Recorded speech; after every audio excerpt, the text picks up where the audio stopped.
আজ 25শে ডিসেম্বর, তাই সবাইকে আমার তরফ থেকে মেরি ক্রিসমাস। আজ যিশুজির জন্মদিন, তাই ওনার সম্পর্কে দু একটা কথা নিয়ে তোমাদের সামনে আসলাম। পবিত্র খ্রিস্টান ধর্ম অনুসারে যীশুখ্রিস্ট একজন আধ্যাত্মিক গুরু এবং ভগবানের প্রতিনিধি। ভগবত গীতার নবম অধ্যায়ের 17তম শ্লোকে ভগবান বলেছেন তিনি এই জগতের পিতা।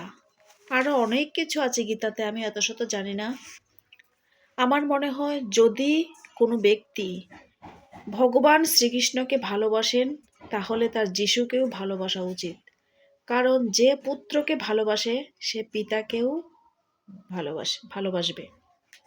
এজন্যই যদি কেউ সম্পূর্ণভাবে যিশুকে ভালোবাসেন তাহলে তার কৃষ্ণকেও ভালোবাসতে হবে।